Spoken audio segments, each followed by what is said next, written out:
sampai juga Yayasan Batik Indonesia pun sempat sedikit mengkomplain mungkin ya.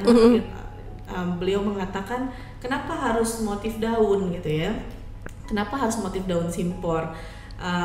Daun itu banyak di mana-mana gitu. Iya, namanya Sepiak. Jadi awalnya tadi kan rumah batik. Jadi saya memulai usaha itu. Jadi ketika kita cerita, aduh rugi nih gitu kan. Oh sama, kamu rugi berapa gitu? Saya rugi sekian. Wah, saya rugi segini gitu kemarin. Jadi 102,2 FM Radio Suara Praja, kembali lagi di ruang dengar Anda semuanya, khususnya bersama Cinoy di pagi hari ini. Yang mana untuk edisi siar hari Kamis tanggal 30 Maret 2023 kita jumpa dalam satu program acara Pukis Perempuan Punya Kisah. Nah, kerabat Praja, tentunya di sini sudah hadir narasumber kami yang siap berbagi informasi di ruang dengar Anda, mungkin lebih seputar ke pengalamannya. Dan perlu kami informasikan, jumpa kami bersama Anda di Pukis hingga pukul 11.15 nanti. Oke, baik, di sini sudah hadir Kak Bella Kartika Aprilia ya, atau lebih biasa disapa Bella ya. Beliau merupakan owner dari Sepiak. Baik, kita akan coba sapa terlebih dahulu nih. Selamat pagi. Pagi, Assalamualaikum warahmatullahi wabarakatuh. Waalaikumsalam. Iya. Apa kabar hari ini, Kak? Alhamdulillah baik. Luar biasa ya. Luar biasa. Sehat. Puasa ya. Alhamdulillah. Oke, Kak Bella sendiri merupakan owner dari Sepiak ya. Oke, di sini kita akan berbagi pengalaman kepada kerabat Praja ya, lebih disederhanakan dengan istilah bercerita lah ya, menginspirasi pendengar kita ya tentang perjalanan kakak seperti apa nih. Mungkin dari awal, dari titik nol bisa dikatakan seperti itu ya Kak. 0 km. Hingga sampai saat ini. Oke, terlebih dahulu nih bolehlah memperkenalkan diri kepada kerabat Praja. Silakan. Assalamualaikum warahmatullahi wabarakatuh. Waalaikumsalam. Kerabat Praja, perkenalkan nama saya Bella Kartika Aprilia. Saat ini saya banyak berkegiatannya di bidang usaha. Kebetulan ada beberapa usaha yang saya tekuni. Ada Sepiak Blitong yang fashion, terus ada juga Sepiak Laundry, lalu juga ada Labella Skincare. Nah, jadi awalnya itu berwirausaha gitu ya. Awalnya berwirausaha itu profesionalnya itu setelah lulus kuliah gitu ya. Walaupun pada saat kuliah itu saya sudah memulai gitu untuk membuka usaha Sepiak Blitong. Nah, tapi dulu namanya Rumah Batik. Nah, jadi 2010 saat itu saya masih kuliah di farmasi. Nah, saya memulai usaha tersebut. Jadi dengan berjualan batik. Nah, 2011 saya sebenarnya diminta untuk orang tua pulang gitu karena hanya 2 bersaudara. Jadi sebagai perempuan biasanya yang diminta gitu untuk pulang. Nah, karena kakak di Jogja itu seniman. Jadi ingin berprofesinya di Jogja, makanya yang bisa dipaksa pulang itu saya. Jadi saya pulang ke Belitung, lalu mengembangkan usaha rumah batik tadi. Di 2013 saya ganti dengan nama Sepiak Blitong. Tapi dari 2011 itu saya sudah mengeluarkan motif-motif Belitung. Jadi kita yang pionir untuk membranding batik Belitung. Jadi mungkin dulu saya waktu SMP itu baju sekolah itu udah mulai ada motif-motif dari Belitung, kayak seragam sekolah saya itu motifnya bunga melati ya kalau saya nggak salah ingat ya, tapi waktu itu belum di branding nih bahwa itu batik motif Belitung gitu. Nah, di 2011 saya mengeluarkan motif daun simpor yang pertama kali itu, dan juga saya daftarkan hak cipta desainnya gitu kan.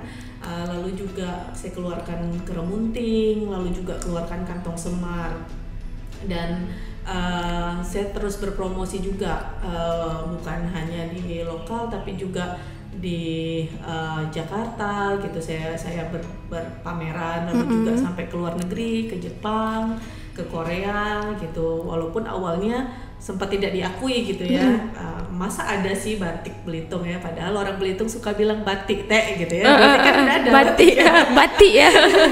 Jadi saya tetap tidak patah semangat gitu ya, saya terus mempromosikan sampai juga Yayasan Batik Indonesia pun sempat sedikit mengkomplain mungkin ya. Beliau mengatakan kenapa harus motif daun gitu ya, kenapa harus motif daun simpor, daun itu banyak di mana-mana gitu, kenapa tidak angkat motif songket gitu, karena Sumatera itu kan songket gitu ya. Tapi saya sampaikan pada saat itu daun simpor itu bagi orang Belitung sangat erat dengan kehidupan sehari-hari. Jadi kalau di Belitung itu, kalau saya masih kecil bungkus cabe, beli sayur gitu ya, walaupun sekarang sudah mulai dikenal untuk di resto-resto kayak makan mie Belitung udah alasnya pakai daun simpor gitu ya. Bakar ikan juga dengan daun simpor, bikin lontong ya, sejak zaman dulu gitu sudah dipakai. Jadi orang Belitung mana gitu yang tidak kenal dengan daun simpor. Jadi ya? Bagi kami daun simpor ini lekat sekali dengan kehidupan kami. Saya sampaikan seperti itu. Ya awalnya yaitu ada sedikit komplain, tapi alhamdulillah di 2019 akhirnya Yayasan Batik pun mengajak Sepiak Belitung untuk menjadi bagian dari gelar batik Nusantara di JCC. Jadi pada saat itu kami merasa senang gitu. Nah akhirnya perjuangan untuk mempromosikan gitu ya, membranding bahwa Belitung itu punya ciri khas sendiri, punya motif tersendiri gitu yang merupakan khasanah budaya Belitung. Oke. Ya, lumayan panjang ya. Lumayan panjang itu bisa singkat, Pak. Iya. Siap. Nah, kemudian di sini saya boleh menanyakan kenapa nih bisa namanya menjadi Sepiak? Iya, kenapa namanya Sepiak? Jadi awalnya tadi kan rumah batik. Jadi saya memulai usaha itu benar-benar awalnya tidak punya modal gitu ya. Jadi baru lulus, belum pernah kerja.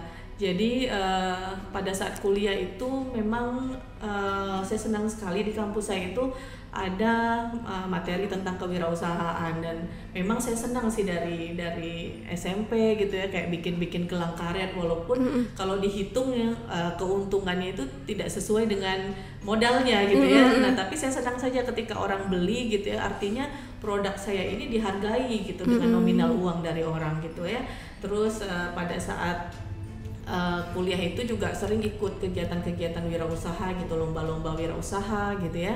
Terus saya membuat juga proposal, itu nggak tahu akan ditujukan kepada siapa, tapi saya bikin. Jadi beberapa usaha itu tadi rumah batik, setelah itu rumah bakso dan rumah farma. Jadi saya belum mendirikan usahanya, saya udah bikin proposalnya gitu kan. Karena kan nggak perlu bayar ya kan, bikin proposal ya. Suka-suka kita juga tulis nominalnya, tapi kita sudah punya gambaran, oh apa aja sih yang kita perlukan ketika kita buka usaha, dan berapa sih prediksi omset yang kita harapkan, dan berapa sih prediksi menguntungkan atau tidak bisnis ini ketika kita jalankan gitu. Jadi ketika 2000 berapa ya, itu berarti masih kuliah lah, 2007 sampai 2010 bikin proposal.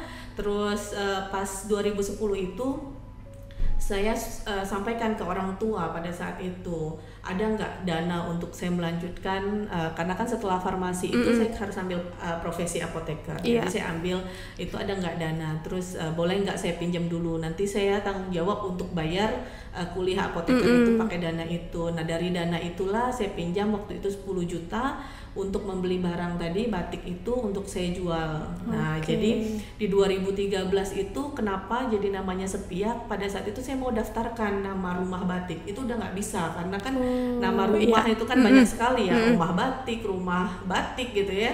Jadi akhirnya tanya dengan konsultan apa nih gitu kan, cari nama katanya yang tidak umum dan mungkin ada filosofinya gitu. Nah jadi waktu itu saya juga baru menikah gitu ya, dengan suami diskusi nih nama apa ya gitu kan. Terus kita pilih nama Sepiak karena namanya itu juga jarang dipakai gitu ya. Kita cek-cek juga di Google segala macam, ada nggak yang pakai gitu, tidak ada. Terus Sepiak ini sesuai dengan filosofi yang ingin kami jalankan usahanya, itu adalah berbagi. Jadi Sepiak ini kan identik kalau orang Belitung berbagi sepiak surang gitu ya. Jadi kita ingin selalu ingat gitu bahwa usaha ini niatnya itu adalah berbagi dan bermanfaat untuk sekitar kita. Jadi apa yang kita dapatkan itu tidak semuanya adalah milik kita, ada sebagian milik orang lain yang harus kita bagikan. Seperti itu. Iya, siap. Jadi istilahnya di sini menciptakan lapangan pekerjaan juga ya Kak ya. Iya. Luar biasa. Baik, itu sekilas pengenalan kami bersama Kak Bella ya. Tetap di Radio Suara Praja, kami akan kembali lagi di ruang dengar Anda. 102,2 FM Radio Suara Praja, kembali lagi di ruang dengar Anda, Pukis Perempuan Punya Kisah. Dan masih bersama Kak Bella dan juga Cino ya di sini yang masih setia menemani Anda hingga pukul 11:15 nanti. Mudah-mudahan saja jumpa kita tidak ada halangan apapun ya Kak ya. Oke, baik Kak, tadi kita sudah berbicara sedikit nih tentang aktivitas Kakak pastinya ya. Yang paling utama sih adalah ibu rumah tangga. Iya. Itu nomor 1 ya. Pasti. Jadi kenapa dulu awalnya namanya rumah itu juga karena keinginan saya untuk dekat dengan keluarga. Ya, lokasi tinggal dengan galeri pun gak jauh ya? Sampai 5 menit, 2 menit sampai, 1 menit sampai. Iya. Nah kemudian di sini Kak, untuk suka dukanya sejauh ini pasti ada lah ya. Boleh diceritain nggak sedikit nih kepada kerabat Praja? Suka dukanya pasti banyak ya. Sukanya banyak, dukanya juga banyak ya. Jadi dalam berbisnis ini kan kita itu bukan seperti kita lari sprint yang kayak pokoknya ngebut gitu terus sampai gitu, tapi kayak kita lari maraton gitu ya. Lari maraton itu lari yang harus kita terus jaga kekuatannya gitu ya, kondisinya. Jadi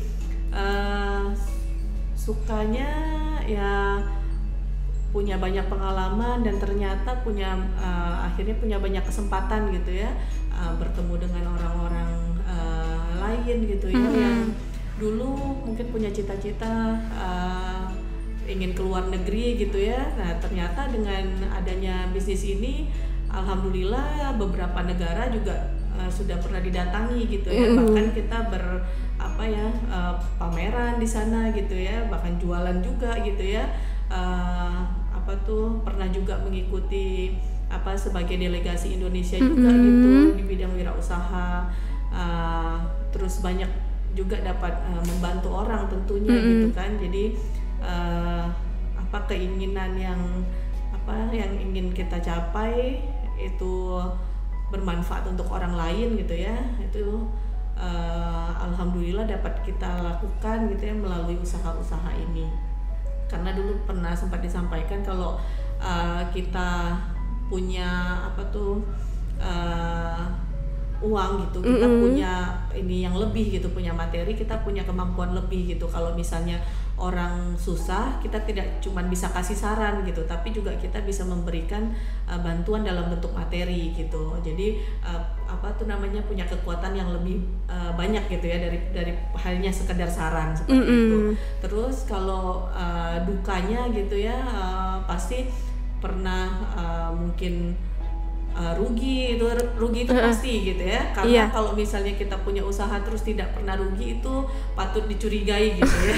Jadi ketika kita misalnya gagal, ketika kita ada rugi gitu, berarti kita di jalan yang benar gitu. Karena memang setelah saya konfirmasi juga gitu ya kepada orang-orang yang lebih senior yang sudah memiliki pengalaman, pernah nggak rugi? Pernah. Oh berarti ketika saya rugi gitu ya, itu saya di jalan yang benar gitu. Nah terus ketika saya buka usaha, contohnya laundry ya. Jadi ketika saya 2011 itu pulang ke Belitung, saya juga melihat kan, waktu saya kuliah itu kan banyak sekali orang laundry gitu ya. Jadi coba saya buka di Belitung ya. Ternyata di 2011 itu laundry itu belum familiar gitu di Belitung. Jadi ketika saya buka ya benar-benar tidak ada orang yang laundry ya, paling cuma 1-2, terus pegawai yang janji akan kerja H-2 mungkin H-3 gitu bilang bahwa nggak jadi kerja gitu. Tapi kan kita sudah merencanakan untuk buka gitu usahanya gitu ya, alat-alatnya juga udah dibeli gitu. Nah akhirnya ya udah saya kerjakan sendiri gitu, alhamdulillah keluarga juga mensupport gitu, jadi ada tante juga yang bantuin gitu kan. Dan sampai saya itu setiap pagi harus nongkrong di depan rumah nyetopin orang yang pergi ke pasar. Ibu mau kemana? Mau kerja ke pasar? Ibu kerja di sini aja Bu, daripada ke pasar terlalu jauh gitu kan. Biasanya kan dari orang-orang Terong sana ya, Batu Hitam, Tanjung Binga gitu, biasanya kan banyak yang kerja ke pasar gitu. Jadi saya ajakin untuk kerja di laundry seperti itu. Dan ketika sudah mulai kerja kan tadi tidak banyak gitu ya awalnya laundryan gitu ya. Terus saya berpikir gitu, seperti apa ini harus punya kita penghasilan yang cukup untuk menggaji gitu kan. Nah akhirnya karena saya senang tadi bikin proposal gitu ya, jadi kemampuan kita untuk menulis terus merinci apa-apa saja gitu yang kita bisa jadikan penawaran gitu, ternyata itu sangat berguna gitu ketika di dunia usaha gitu ya. Akhirnya saya membuat penawaran, masuk juga ke hotel-hotel gitu untuk menawarkan laundry, dan alhamdulillah dari 2011 sampai sekarang laundry Sepiak kita juga pelopor juga ya untuk laundry hotel gitu. Masih tetap terus bekerja sama gitu dengan hotel-hotel baik itu bintang 4, bintang 3 gitu di Belitung gitu. Melati juga kami kerjakan gitu. Jadi berawal gitu ya, dari awalnya yang tadi sampai tidak ada pegawai gitu, pegawai memutuskan untuk berhenti gitu kan, padahal belum mulai kerja.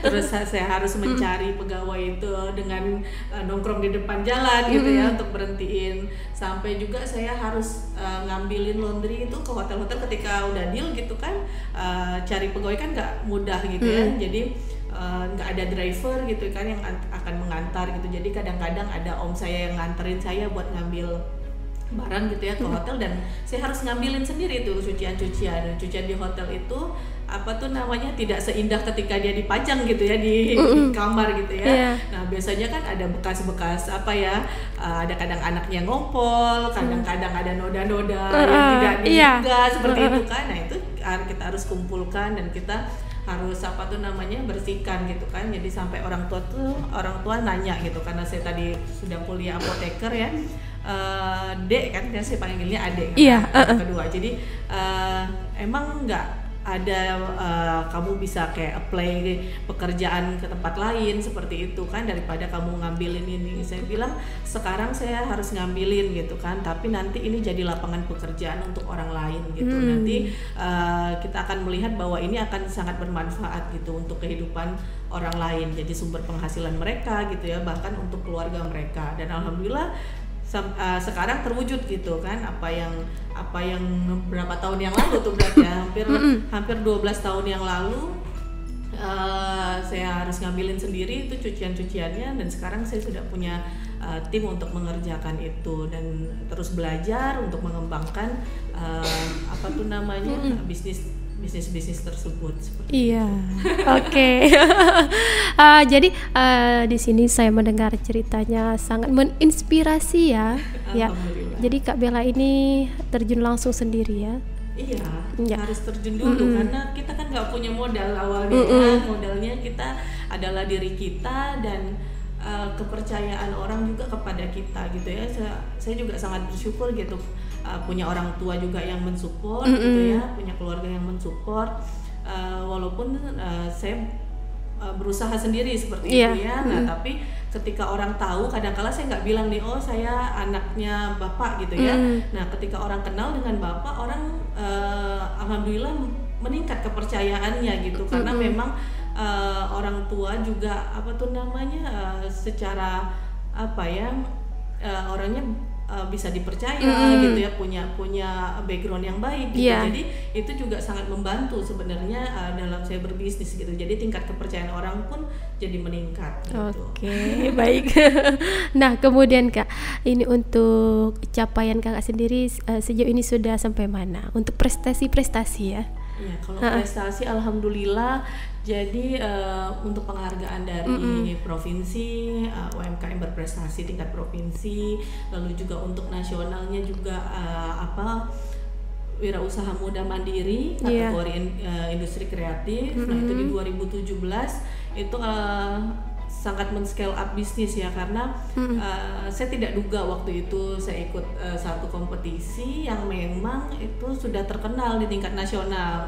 Awalnya saya nggak tahu, saya ikut aja gitu ya, karena saya ikut satu organisasi namanya TDA, tangan di atas, jadi komunitas TDA. Jadi pas saya ikut itu saya memang suka apply apapun, ada apa tuh namanya, kayak ada kompetisi apa, saya ikut aja gitu. Saya mau lihat apakah bisnis saya ini sudah layak di level mana, seperti itu. Nah ketika saya ikut itu ternyata lolos sampai saya di tingkat nasional, saya presentasi, alhamdulillah memenangkan juara pertama gitu ya di kategori industri kreatif. Nah alhamdulillah hadiahnya juga lumayan gitu ya. Dan itu men-scale up bisnis dan membuat tingkat kepercayaan juga meningkat gitu. Selain hadiahnya juga bisa jadi modal usaha gitu ya. Terus di skala internasional yaitu tadi kami menjadi delegasi untuk Young Entrepreneur itu di Kamboja. Terus apalagi ya, kemarin juga di Singapura kita juga ada suplai barang ke sana untuk dijual gitu, dan dapat penghargaan sebagai UMKM lah gitu ya, yang mensuplai barang ke Singapura seperti itu. Oke. Wow, ternyata banyak sekali prestasinya. Alhamdulillah. Luar biasa. Tapi kerabat Praja, bahwa di balik prestasi tersebut pasti ada suatu perjuangan ya Kak ya. Tidak bisa didapatkan instan. Iya, justru itu bahwa tidak ada yang instan. Semuanya harus melalui langkah-langkah lah gitu ya. Proses ada proses gitu. Nah justru dari proses itulah kita bisa menikmati gitu hasilnya. Kalau misalnya tanpa melalui proses kita langsung dapat, mungkin tidak akan seindah itu gitu ya. Iya. Jadi memang harus melalui perjuangan gitu. Kadang-kala orang maunya langsung gitu ya, langsung dapat gitu. Nah justru saya sangat menikmati prosesnya gitu. Iya, baik. Itu dia kerabat Praja ya bincang kami di Pukis. Kami akan kembali lagi nanti di ruang dengar Anda, tetap di Radio Suara Praja. 102,2 FM Radio Suara Praja. Kembali lagi di ruang dengar Anda dalam Pukis Perempuan Punya Kisah. Dan pastinya masih bersama Kak Bella dan Cino ya di ruang dengar Anda. Kali ini sesi terakhir kami. Ya. Kak, gimana nih? Mau menyampaikan apa nih di sesi terakhir kepada kerabat Praja? Mungkin yang disampaikan masih sama seperti tadi ya, bahwa apa yang kita seandainya kita punya sesuatu hal yang kita inginkan, itu harus berproses gitu ya, harus berproses, terus dinikmati prosesnya gitu ya. Terus tidak lupa itu ridho orang tua juga yang sangat penting. Kalau yang saya rasakan gitu ya sampai dengan sekarang itu seperti kenapa mungkin jalannya lebih mudah gitu ya. Nah karena salah satunya yang saya pikirkan pada saat itu adalah ridho orang tua gitu. Nah kebetulan pada saat awal itu kan saya sebenarnya juga melamar gitu pekerjaan di salah satu perusahaan farmasi gitu ya. Nah tapi orang tua bilang kayak gini, katanya ya udah kalau gitu nggak akan dikirim lagi gitu kan uang gitu. Nah padahal sebenarnya kan udah lulus gitu ya, udah lulus kuliah gitu ya, udah pegang ijazah gitu ya. Nah saya pikir kan pasti akan lebih mudah gitu untuk mencari pekerjaan. Nah tapi kalau orang tua sudah ada kalimat seperti itu, artinya kan orang tua tidak ridho. Nah jadi yang saya pikirkan adalah bagaimana untuk mendapatkan ridho orang tua. Nah ketika orang tua ridho, alhamdulillah gitu jalannya juga semakin lancar gitu. Jadi jangan lupa itu, terus percayakan bahwa rezeki itu memang sudah ada yang mengatur gitu. Nah seperti kayak rezeki berumah tangga gitu ya. Nah itu memang benar gitu yang orang bilang, katanya nanti kalau udah berumah tangga itu akan ada rezekinya. Nah saya merasakan kayak step-step scale up saya itu Nah, ketika momen-momen seperti itu gitu, jadi ketika saya berumah tangga, terus saya punya anak pertama, nah tiba-tiba itu ada seperti rezeki yang tidak diduga seperti itu. Jadi tiba-tiba saya tuh dapat orderan yang sebenarnya setelah saya lihat gitu ternyata tidak direncanakan gitu. Jadi seperti Allah itu kayak memberikan gitu kepada saya seperti itu.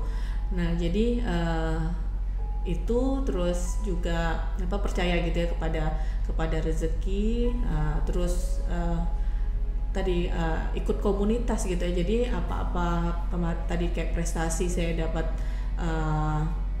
wirausaha muda mandiri gitu ya, itu juga awalnya dari berkomunitas gitu. Dari berkomunitas ternyata kita bisa membuka jaringan gitu ya, dan kembali lagi gitu ya sesuai dengan ajaran di agama Islam bahwa bersilaturahmi itu adalah pembuka jalan rezeki. Jadi dengan kita bersilaturahmi gitu ya, berkomunitas tersebut gitu ya, membuka rezeki kita, dan juga meringankan sebenarnya beban-beban yang kita hadapi gitu. Seperti yang awal saya sampaikan bahwa berwirausaha itu bukan seperti lari sprint tapi lari maraton gitu ya, yang kita butuh banyak semangat gitu di dalamnya. Ketika kita berkomunitas gitu ya, berkumpul, nah kita saling sharing nih. Jadi kalau kita dalam komunitas itu kan orang-orangnya juga sama-sama berwirausaha gitu ya, dan kita harapkan juga orang-orang di sana adalah orang-orang yang berpikir positif gitu ya. Jadi ketika kita cerita, aduh rugi nih gitu kan, oh sama, kamu rugi berapa gitu, saya rugi sekian, wah saya rugi segini gitu kemarin. Jadi malah jadi hal-hal yang memotivasi kita, baru segitu gitu kan. Nah tapi kalau kita salah gitu ya, curhatnya gitu ya ke tempat orang yang mungkin memberikan semangat yang negatif gitu, malah bilang makanya gitu ya jangan usaha gitu kan. Nah tapi ketika kita berkumpulnya dengan orang-orang yang mempunyai pemikiran positif gitu ya, sama-sama dalam komunitas yang positif, nah kita malah mendapatkan motivasi gitu kan. Terus kalau misalnya kita ada kendala, kita juga bisa saling sharing gitu bagaimana cara menyelesaikan solusinya seperti itu. Jadi ya 3 pesan tadi ya. Sama ridho orang tua, terus percaya pada rezeki gitu ya. Pokoknya jangan lupa berusaha, tapi percayalah bahwa Allah itu sudah menyiapkan rezekinya ketika kita juga memang sudah siap untuk mendapatkan itu. Terus jangan lupa bersilaturahmi gitu ya, dalam artian juga kita berkomunitas, berkumpul kalau dalam Islam itu dengan orang-orang soleh gitu ya, tapi kita juga berkumpul dengan orang-orang positif gitu, orang-orang yang bisa memberikan kita semangat-semangat yang positif gitu. Siap. Gitu. Dan jangan takut berkompetisi ya, jangan siap. Jadi dengan adanya kompetitor itu kita bisa melihat bahwa berarti bisnis yang kita lakukan itu adalah bisnis yang menarik juga bagi orang lain. Artinya kan punya pasar yang menarik gitu. Nah ketika tidak ada kompetitor, itu bisa dua kemungkinan, apakah bisnis kita itu memang sangat sulit untuk dimasuki oleh orang lain, ataukah bisnis kita itu memang tidak menarik gitu, tidak ada marketnya, yang ngapain juga saya masuk ke bisnis itu gitu kan. Nah jadi senanglah ketika ada kompetitor, artinya mereka juga melihat bahwa itu adalah market yang bagus gitu ya, ada peluang pasar yang besar.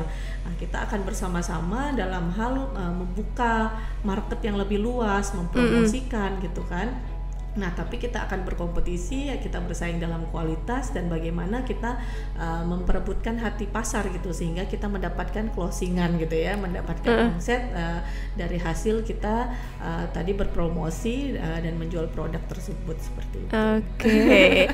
Baik, nih terakhir Kak, boleh nggak nih Kakak beritahu alamat untuk Supiak sendiri di mana sih? Siapa tahu nih pendengar Suara Praja ingin datang ke sana, ingin membeli produk ya. Tadi belum cerita ya.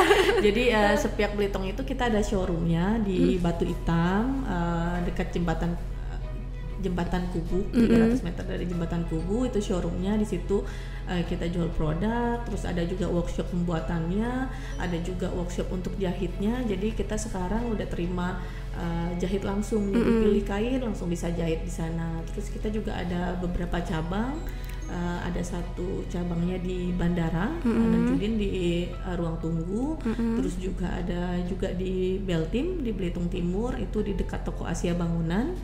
Nah itu terus untuk di Bangka kita juga ada di Teens Gallery, itu kita kerjasama juga dengan Teens Gallery, terus juga ada di Transmart, ada di Ruang Melati, terus ada juga di di Rumah Bunda. Nah itu untuk yang di Bangkanya. Terus kalau di Jakarta kita ada di Rumah Tutur dengan di Smesco. Terus untuk di Singapura tadi ada di Pop Market. Nah itu, jadi itu. Terus kita juga ada secara online-nya, ada kalau sosial media di Facebook dan Instagram di Sepiak Belitung dan katalog Sepiak Belitung. Terus ada di e-commerce, ada di Shopee, Tokopedia, Bukalapak dan Blibli. Gitu. Banyak sekali ya. Tidak susah lah mencarinya, semua serba ada ya. Oke, terima kasih Kak sudah berkesempatan hadir di Radio Suara Praja. Oke, semoga usahanya makin laris, berkah ya. Berkah. Oke, baik kerabat Praja, itu dia bincang kami di Pukis Perempuan Punya Kisah. Tetap di Radio Suara Praja, nantikan program acara berikutnya.